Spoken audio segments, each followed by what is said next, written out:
જે જયકાર કરો તો માતાજી રાજી થાય અને આપણા બધા ઉપર કૃપા કરે। આજે 11નો દિવસ અને માતાજીના ચરણમાં બેસીને આપણને સત્સંગ કરવાનો અવસર પ્રાપ્ત થાય એ તો આપણું અહોભાગ્ય કહેવાય।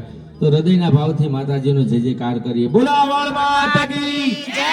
બસ તમામ મારી માતાઓ બહેનો દીકરીઓ સર્વેને ખૂબ ખૂબ 11ની મંગલ બધાઈ। આજે ભીમ 11 છે।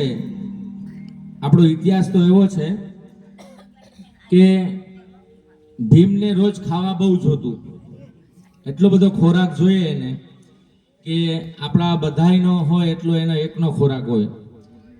પણ જ્યારે એમને કહેવામાં આવ્યું કે ભાઈ આ 11 તારે નિર્જળા કરવાની છે, ત્યારે ભીમને જો આટલો ખોરાક જોતો હોય અને એ જો ખાલી પાણી વગર પણ આખો દિવસ કાઢી જતો હોય તો આપણે 11 કઈ રીતે કરીએ? ફરાહાર કરીએ।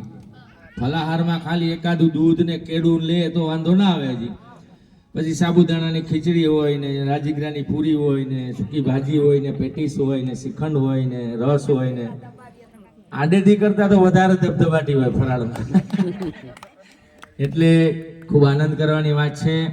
આજે અમારા મનોજભાઈ સાઉન્ડવાળા થકી આજે તમારી બધી માતાઓ બહેનોના દર્શન કરવાનો અમને અવસર પ્રાપ્ત થયો, માતાજીના દર્શન કરવાનો અવસર પ્રાપ્ત થયો। અને હું પહેલી વાર આ એરિયામાં આવ્યો છું, કારણ કે અહીંયા 5 જગ્યા તો પૂછીને આવ્યો, પણ હવે બીજી વાર પૂછવું નહીં પડે, કારણ કે એકવાર પૂછવું પડે, બાકી તો હેવાયા થઈ જાય ને એમ।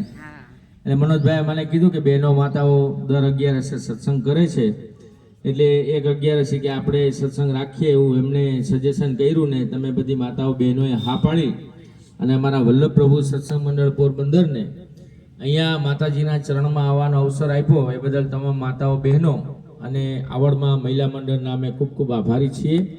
અમારા બેન હેતલબેને શરૂઆત તો કરી દીધી છે, પણ આવા જે 11નો દિવસ છે એટલે માતાજીના ચરણમાં બેસીને ભગવદ્ ગુણગાનની યાત્રા કરીએ।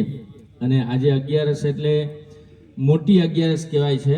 અને આજની તારીખની અંદર જે કંઈ આપણે દાન પુણ્ય કરીએ, જે કંઈ ભગવાન નામ લઈએ એનું વિશેષ પુણ્ય આપણે બધાને મળતું હોય છે।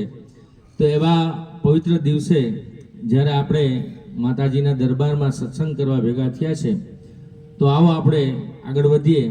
એક સુંદર મજાની પ્રસ્તુતિ ત્યાંથી રજૂ કરીએ, ત્યાર પછી અમારા હેતલબેનને વિનંતી કરીએ કે માતાજીનો દરબાર છે તો એક માતાજીનો ગરબો પણ અહીંથી પ્રસ્તુત કરશે। અને એ રીતે અને તમે મહિલા મંડળ રોજ સત્સંગ કરો જ છો તો આજે અમારી ભેગા ગાવા લાગજો, સપોર્ટ કરજો। એટલે અમારે એવું નથી કે અમે આવ્યા એટલે અમે ગાઈએ, તો તમારે અમારી ભેગું રહેવાનું છે અને આપણે બધા હારે મળીને ભગવાનનું નામ લેવાનું છે। તો આવો આપણે આગળ વધીએ, સુંદર મજાના શ્રીજી બાવાની રચના રજૂ કરીએ અને સત્સંગને આગળ વધારીએ। ત્યાર પછી આપણે મહાદેવને પણ યાદ કરશું, ભગવાન રામને પણ યાદ કરશું અને દ્વારકાધીશને યાદ કરશું, ડાકોરના ઠાકોરને યાદ કરશું, એ રીતે આનંદ કરશું। તો આવો આપણે પહેલા શ્રીજી બાવાને યાદ કરીએ।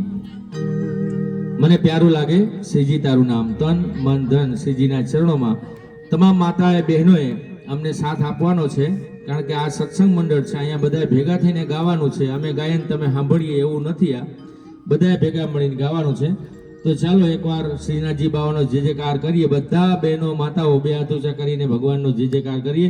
બોલો ગિરિરાજ ધરણાજી। બસ ચાલો, મને પ્યારું લાગે શ્રીજી તારું નામ।